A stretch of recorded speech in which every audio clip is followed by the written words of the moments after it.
You're a dick. For a split second there, I went, my God. He's been struck silent. I was going to say struck dumb, but that's kind of obvious. Yeah, right. So apparently he was struck several times if he was struck dumb. I was the ugly stick's best friend, the stupid stick. Where was I now? Oh, yeah. Look, don't make me come up there and teach you how to use the push and pull signs. Welcome to the Sister Really News. If you'd please like and subscribe and follow, that'd be good. Mm-hmm. If you only have one door, that'd be better. If you have a question or comment, you can put it right there where you found us. Or say you have something longer. Say a well-written, lengthier question. An intelligent comment. A satiric snark. Like, where the hell is the audio, you cretins? Perhaps a conundrum has risen in our show. Like, we're speaking, but no words are coming out. Yeah. These are things you should probably email to us. A story. If you have a story we might think was weird.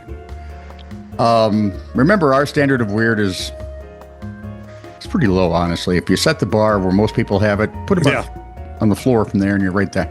TITR, netradio, at netradio, dot, which is the period thing, network. This is True, Really News with Scott Combs and Tony Vercanez. All the news you're about to hear is true. Really? As far as you know. From The Independent via Patrick Reed. A builder from Norwich has been... Hey! What? You didn't wait for my Vladi. Oh, I'm sorry. Still a dick. Oh, yeah. A builder from Norwich. I like to think I'm more of a Richard, but thank you. Well, very, very high caliber. Builder from Norwich has traded his forklift in for a dream car. After scooping up a staggering £1 million on a national lottery scratch card. £1 million. You can win between £5 and £1 million, and each card costs you £5, right? His name's Lopez. So this is the socialist lottery where everyone's a winner, just some really stick it to us. Yeah, really. Well, and it's, it's a moneymaker. Yeah. Mr. Lopez is now taking a break from work. He's a builder to plan his future, calling the moment. Mr. Lopez, the builder. That might be interesting on PBS. Calling the moment he claimed his prize the best call I've ever made. He says, I stopped to pick up a drink and bought a scratch card at the same time. Once in the car, I played the scratch card, and when I saw £1 million, I didn't know what to do with myself. So, like anybody else, I shoved the scratch card in the glove box without even thinking.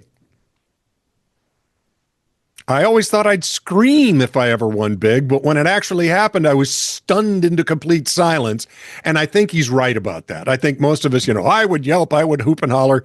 Yeah, I think our first is absolutely. We would be a slack-jawed but silent. It was the most It was the most surreal moment when the lady from the National Lottery confirmed I was a millionaire. Seeing my balance go from £12.40 to £1,012.40 was a real pinch me moment. And now you're going to have pretty girls do that because he has swapped his forklift for a Range Rover Sport and has treated his mom to a Range Rover Evoque. Good job, pal. What a guy. He said it was more fun watching his mom get behind her, see the pleasure on his mom's face getting behind her new vehicle than it was winning the prize. Yeah, he's a sweet kid. Never in my wildest dreams did I think this would happen to me. I feel blessed. I've given myself a budget to have fun, a pot to treat people I love, and the rest I'm saving for the future. I plan to use this time to enjoy myself and get fit, as I want to travel more next year. The trip to Barbados is going to be amazing. I know it's... What? Shut up. And I'm also hoping to visit friends in New York. Who knows? I may even book a first-class ticket. Okay, that I would like to do. Yeah. Like travel to Australia, Japan, somewhere very far away. Yeah. Yeah. And do it all first class. Chris came here first class. Of course, I would have to sell one of my children, and they're a little old now for that. Thanks. No. You can sell them for their gristle. Hadn't thought of that. Thanks to this win, I can make that dream a reality. Mr. Lopez bought his winning scratch card from a premier store on Reepham Road, Norwich. There is a lot in that. And I know where we're going. Reepham Road, Norwich? Vacation. Oh, yeah. That place seems to be hot. You would buy 500 tickets, and you would win $12. Yeah, probably be about it. Yeah. All right, follow the dates with, will you? Dates. July 1st. July 1 July. 2025. It was just before the big celebration we have here in the States. Okay, 2025. Present day for those of you in the UK. 2025, which is horrible German for saying that. July is what? No. I was saying 2025. Ah. In the year 2025. Anyway, July 1st. Yes. A real estate agent named John Below, or Baloo, could be like the thing from Jungle Book. Baloo? Yeah. The bear? And he spells his name funny. It's just Jon. John Baloo of Manayunk, Pennsylvania. Or is it Manayunk?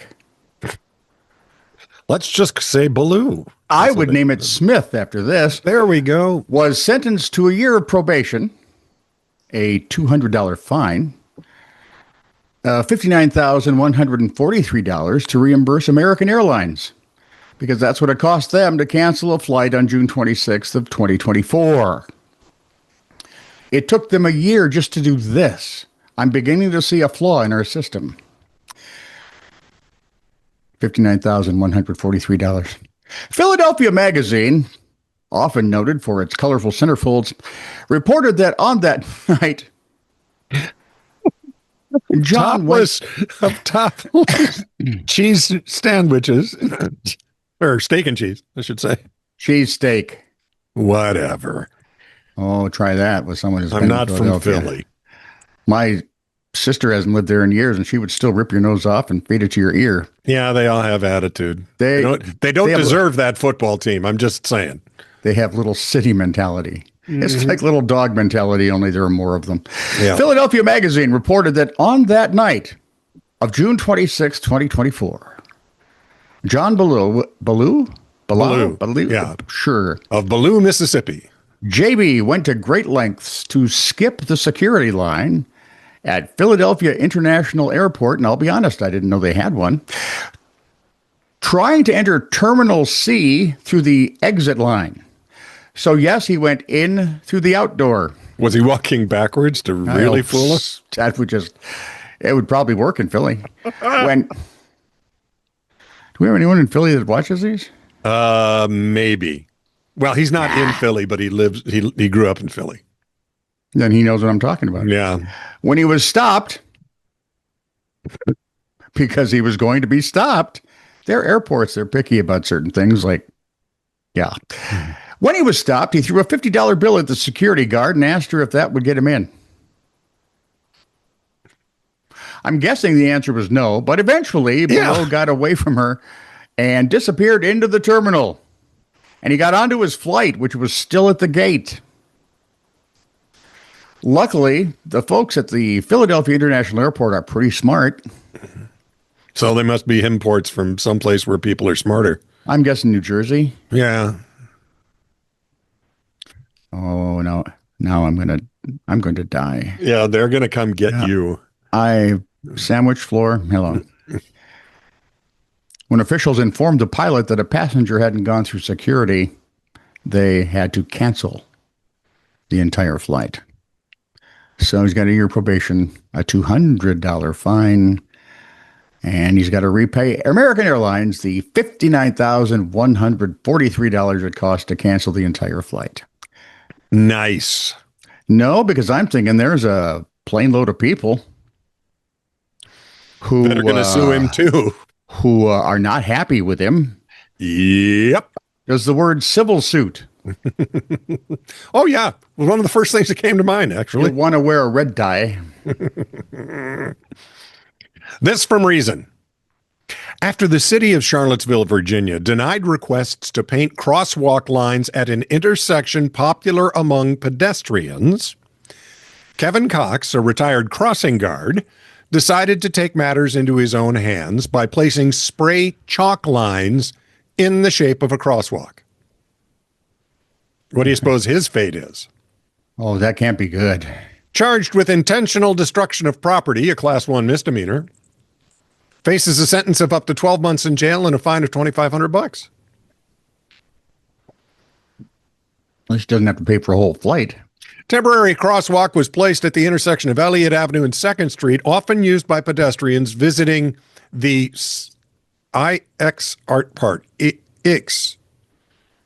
Nine Art Park. I don't know. Well, the I is capital, but the X is not. Okay. The Baloo Art Park. There we are. But does not have any painted crosswalk lines. You know, okay. This is odd to me because I was told every corner, even if it doesn't have a crosswalk, has a crosswalk. Yeah. Right? At least. Is that different? It might be different in another places? state. Yeah, it might be different over there. Of course, in Minnesota, we have high taxes, bad weather, and potholes, so I can't see why it would be any different elsewhere. Although 900 residents petitioned in October of 2024 for a crosswalk to enhance safety following a fatal pedestrian car crash at a nearby intersection, city officials responded by saying that the common people should cross at either 1st Street or 6th Street. It's only 400 or 500 feet away, respectively, where painted crosswalks already exist. Now, at which point they asked for their servant to bring them something to gargle with because they had to speak to common people. Irritated by the city's inaction, Cox, an outspoken pedestrian advocate, placed his chalk lines in May of 2025. There is a marked crosswalk now at 2nd Street and Elliott Avenue in spite of you, he told the city manager, Sam Sanders, in an email the same day. It's chalk, not paint. Please replace it with a real one. Here's where it gets stupid. I've been living in stupid all this story, so go ahead. Police said they couldn't determine if the lines were permanent paint. Where is this?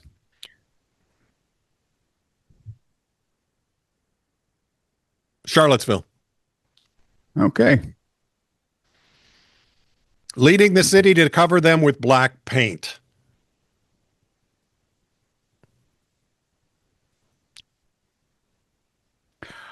Honest to God. Do they have a fire department? Because my first try. Yeah. First of all, how stupid do you have to be not to know the difference between paint and chalk? On a scale of 1 to stupid, you've got to be like 12. Chalk lines are not that hard to determine if they're chalk lines. They are not. That's BS Walk coming by from the any city. young neighborhood with kids. Yeah. Stuff on the driveway, chalk. Stuff on the home, paint. Well, even you see the difference? Well, do you remember when I was a kid, we still had chalk lines for our football fields? Yeah. Easy as pie. That was one of the great episodes of In Plain Sight. Oh, yeah? Well, one of the ladies, she's a U.S. Marshal. Yeah. Her sister was unknowingly smuggling cocaine. Oh, boy. To her boyfriend. Boys. I tell you. At the heart and of one FBI guy's tearing her house apart trying to find it. Yeah. And so when they tore the house apart, there were gouges in the walls. Mm-hmm. Nothing was, anyway, they walk out and they open the trunk of the car and there's where it is because she had put it in this bag. She was leaving. They opened the bag and out comes a white comforter. And they all look at each other and they don't really look because the FBI guy's right there and he's very pissed now and he's walking off. We're not done with this, blah, blah, blah, blah, blah, blah. What did you do with it? I didn't do anything. I thought you did something, but Mom, Not me. I didn't touch it this time. I didn't. Yeah. And as the show ends, the marshal's boyfriend, Mary's boyfriend, is a minor league baseball player. He's rehabbing so he can get back to the majors. Sure. And he's taking batting practice at whatever little field was in Miami back then. And the grounds crew is there lining the field. You know what color the chalk is they used to line a field? Do you know how? That is some of the most expensive lineage that summer, I'm guessing, that ever could possibly be. Oh, that's hilarious. And I looked at that and I thought, that, my friends, that's a clever ending to a story, right? That is. At Way the to go, heart Ralph. of this dispute with the city of Charlottesville and Mr. Cox, it's the age-old tension over who has final say on how society ought to function. I thought maybe society would. Your government or the people living under their policies. This is about much more than a crosswalk, Cox told the Daily Progress. It's about how the city excludes pedestrians and often cyclists from street planning. Well, cyclists should be removed from street planning. Especially the way they drive around. Good Lord. No kidding. You're a vehicle. Act like it. By the way, it's the people that have the final say, which explains a lot about Minnesota. Where was I? Oh, lottery story. Okay. A story from the Detroit Free Press on July 1st. A woman in Michigan won $4 million in the state's instant lottery. Wow. $4 million's a nice take. We're awash in lottery stories today. Yeah. The woman is choosing to remain anonymous, said she plays the game all the time and was literally frozen in her seat for a while after she scratched the winning ticket. See? That's what happened. What people are shocked. They do nothing. Curiously, the anonymous lady. Let's call her Anonymous lady. I like Bill. Okay. The winner chose to receive annual payments of about $133,000 for the next 30 years instead of taking the lump sum payout, which would be $2.7 million. Mm-hmm. In Minnesota, it'd be $1.2 million. The reason it's interesting is because the lottery winner is 77.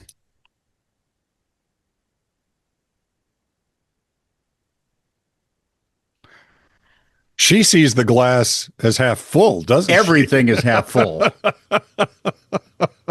Said she's planning to donate some of the money, do some home repairs, and share the other winnings with her family. No, I don't want that lump sum. That'll eat up in taxes. Well, yeah, but only once. Yeah, only the one time. Because then you can get to a financial planner to hide the rest from those greedy bastards. Sorry. 77 plus 30 is what, 58? Yeah. She is very optimistic. Good for her. This is true, really news. Send email to TITR@netradio.network.